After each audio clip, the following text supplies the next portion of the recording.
अस्सलामुअलैकुम। कैसे हैं आप सब? उम्मीद करती हूँ कि आप सब खैरियत से होंगे। अल्लाह ताला आप सबको हमेशा खुश रखें। अभी सुबह का टाइम है और रोज़ की तरह मैं आ गई हूँ किचन में। एक तरफ मैंने दूध चढ़ा दिया है बॉईल करने के लिए और दूसरी साइड में चाय बना रही हूँ। इसके बाद मेरा काम होता है बेटे के लिए लंच बॉक्स तैयार करना। रात में ही उसने कह दिया था कि आज वो लंच बॉक्स में ना सैंडविच ले जाएगा। तो वीक में एक दिन मैं उसकी पसंद की चीज़ें दे देती हूँ बिना सोचे समझे कि हेल्दी है या अनहेल्दी है।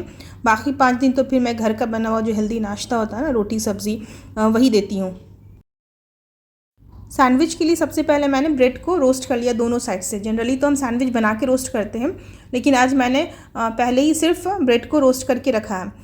इसके बाद मैंने क्यूकम्बर और टमाटर को स्लाइस में कट कर लिया और लंबे में कट किया है ताकि मुझे ब्रेड में रखने में, अरेंज करने में आसानी हो।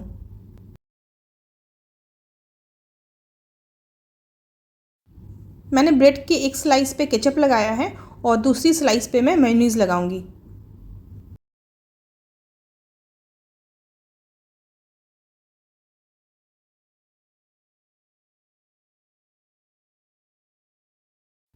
मैं वेज मायो सैंडविच की एक और रेसिपी ऑलरेडी शेयर कर चुकी हूँ, जिसमें मैं पहले वेजिटेबल को चॉप कर लेती हूँ। तो उसमें क्या होता है कि आप काफ़ी तरह की सब्जियों को इस्तेमाल कर सकती हैं, लेकिन आज मेरे पास उतनी सारी सब्ज़ी नहीं थी, तो मैंने सिर्फ टमाटर और क्यूकम्बर को स्लाइस करके सैंडविच में इस्तेमाल किया है। और ये सैंडविच भी ना बहुत मज़े की बनती है और मेरे बेटे को काफ़ी पसंद है। और मुझे भी सेटिस्फैक्शन रहता है कि चलो ब्रेड तो मैं दे रही हूँ, लेकिन कोई बात नहीं, उसके साथ साथ कुछ सब्ज़ी भी है जो वो खा ले रहा है।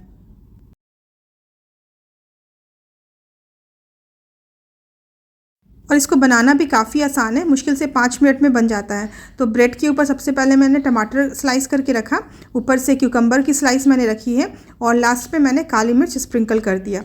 आप चाहें तो इसमें प्याज भी स्लाइस करके ऐड कर सकती हैं। सैंडविच तो मैंने बना दिया है, अब जल्दी से उसका लंच बॉक्स पैक कर देती हूँ। सुबह के वक्त तो टाइम इतना जल्दी गुजरता है ना कि कैसे 5:30 से 6 हो जाता है पता ही नहीं चलता है। मैं रोज़ 5:30 में किचन में आती हूँ और किसी दिन अगर 5-10 मिनट लेट हो जाओ तब तो फिर उस दिन का कहना ही नहीं है। और कल मैंने सेवई बनाई थी तो सेवई भी मैंने थोड़ा सा टिफ़िन में रख दिया। मैं रोज़ बच्चों को खजूर भी देती हूँ, तो रोज़ की तरह मैंने टिफ़िन में 2 पीस खजूर भी रख दिए हैं।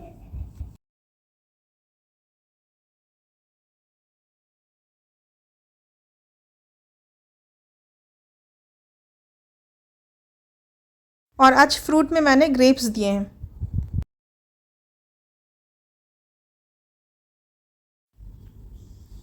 तो लंच बॉक्स मैंने पैक कर दिया, बॉटल में पानी वानी डालने के बाद मैं उसे जा रही हूँ नीचे बस तक पहुँचाने के लिए। आज इसके पास एक और एक्स्ट्रा बैग है क्योंकि आज इसकी स्विमिंग क्लास है, तो उसमें उसकी स्विमिंग ड्रेस और टोपी वगैरह है। ये बैग वो कभी नहीं भूलता, ये मतलब रात से ही वो पूरा पैक करके रेडी करके रखेगा।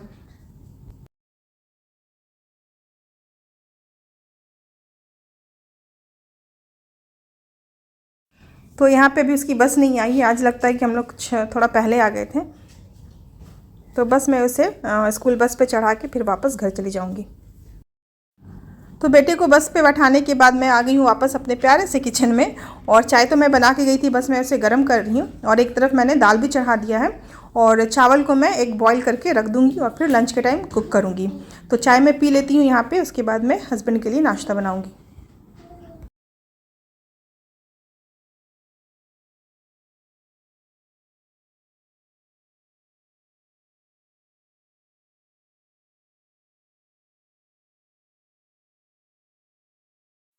और यहाँ पे मैं सुबह की चाय पी रही हूँ। सुबह की चाय सुकून के साथ पीने का मज़ा ही कुछ और है। और दोनों बच्चे भी अभी सो रहे हैं, तो घर में भी ना पूरी अभी खामोशी है।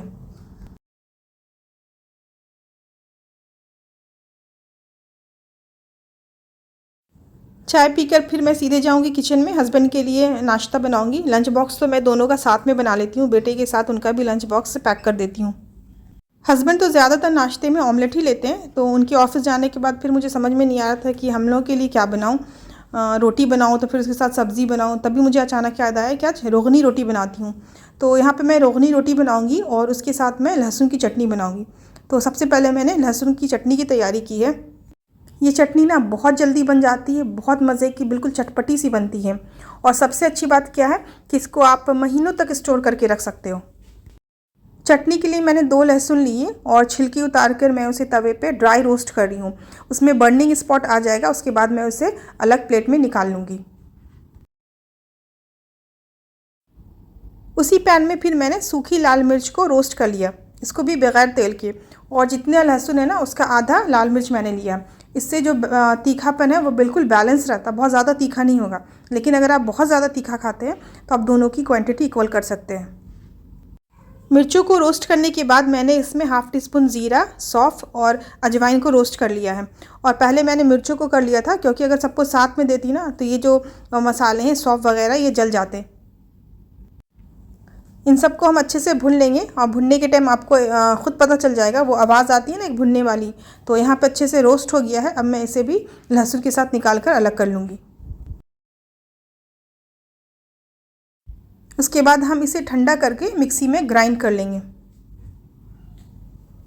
तो जब तक वो ठंडा हो रहा है, इधर मैं रोगनी रोटी का आटा बना लेती हूँ। यहाँ पे मैंने 1 कप गेहूं का आटा लिया और उसमें 1 टेबलस्पून भर के घी डाला है। इस रोगनी रोटी में ना घी अच्छे से जाता है, जैसे कि नाम से ही पता चल रहा है रोगनी, रोगनी मीन्स रोगन, घी ज़्यादा जाएगा। साथ में हाफ़ टी स्पून नमक और दही मैंने ऐड किया 1 टेबलस्पून, और इन सारे चीज़ों को हमने अच्छे से मिक्स कर लेना है। और घी में कंजूसी मत कीजिएगा, क्योंकि सारा टेस्ट घी से ही आएगा। आप चाहे तो तेल का भी इस्तेमाल कर सकती हैं, बट घी से बहुत अच्छा टेस्ट आता है। और इसके बाद हम इसका जो है ना एक सॉफ्ट डो बनाएंगे, और डो बनाने के लिए हम पानी का इस्तेमाल नहीं करेंगे, हम दूध का इस्तेमाल करेंगे। तो यहाँ पे मैं थोड़ा थोड़ा दूध ऐड करके एक सॉफ्ट सा डो बना लूँगी। और दूध जो है ना मैंने हल्का सा गर्म इस्तेमाल किया, ल्यूकवार्म बोलते हैं, उस तरह का दूध मैंने इस्तेमाल किया है।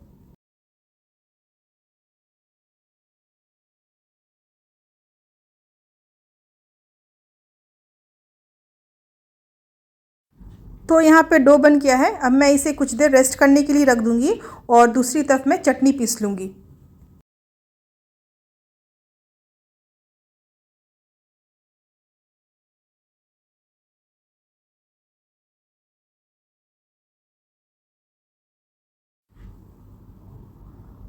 तो यहाँ पे हमें ध्यान देना है कि चटनी में पानी बिल्कुल ना जाए, जार भी बिल्कुल ड्राई होना चाहिए, वरना चटनी आपका बहुत जल्दी ख़राब हो जाएगा। यहाँ पे हम सारी चीज़ों को मिक्सी जार में डालकर बिना पानी के पीस लेंगे।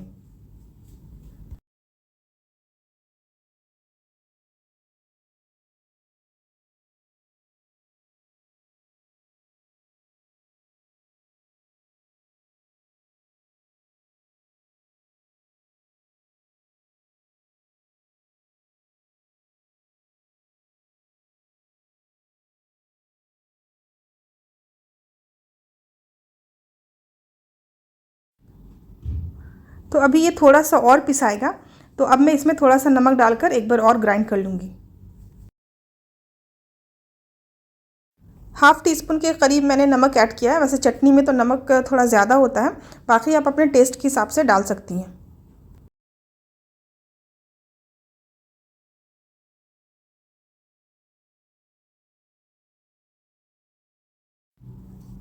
मैंने यहाँ पे इसे एक बोल में ट्रांसफ़र कर लिया है। उसके बाद मैं इसमें ऐड करूँगी हाफ़ लेमन जूस। नींबू का रस इसमें थोड़ा ज़्यादा जाता है, नींबू के रस से बहुत बढ़िया खटास आता है। और इसके साथ मैं इसमें डालूँगी 2 टेबल स्पून भर कर सरसों का तेल, कच्चा सरसों का तेल। और इसके बाद इन सारी चीज़ों को हमने अच्छे से मिक्स कर लेना है। इस चटनी को एक बार ज़रूर ट्राई कीजिएगा, बहुत चटपटी, बहुत मज़ेदार होती है। अभी विंटर के इस टाइम ना इसे आलू के पराठे के साथ खाइए ना तो बहुत मज़ा आता है। और इसकी शेल्फ़ लाइफ बढ़ाने के लिए हम इसमें तेल ऐड करते हैं। इसके अलावा मैं इसमें थोड़ा सा ऑलिव ऑयल भी ऐड करती हूँ।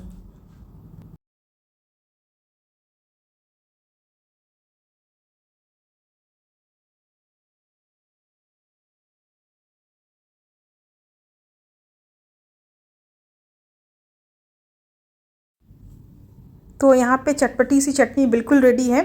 और यहाँ पे देखिए मैंने बोल को बिल्कुल साफ़ कर दिया। भाई कैमरे के सामने आ रहा तो थोड़ा दिखने में भी तो अच्छा होना चाहिए, तो यहाँ पे मैंने बोल को बिल्कुल क्लीन कर दिया है। और डेफ़िनेटली ट्राई कीजिएगा, अगर एक बार आप बनाएंगे ना तो आप बार बार बनाएंगे, इतनी अच्छी बनती है। तो इधर हमारा डो भी है वो अच्छे से रेस्ट कर चुका है, तब हम उसकी रोटी बना लेते हैं। तो रोगनी रोटी जो है ना बिल्कुल नॉर्मल चपाती की तरह ही बेलेंगे, बट थोड़ी मोटी बनती है उससे, लेकिन मैं उतना मोटा नहीं बना रही हूँ, मैं नॉर्मल से थोड़ा ज़्यादा रख रही हूँ। बट हमारे यहाँ जो बनते हैं ना वो बिल्कुल मोटी रोगनी रोटी होती है।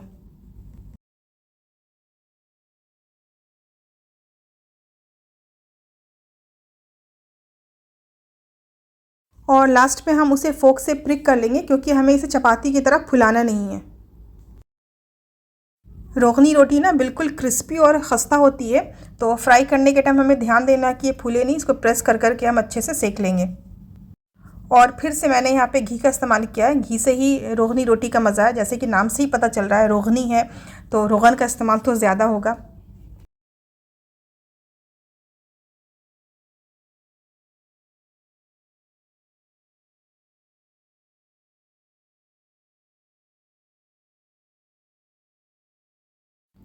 तो मैंने इसे बिल्कुल क्रिस्पी करके फ्राई कर लिया है, और इसी तरह से मैं दूसरा भी फ्राई करके निकाल लूँगी।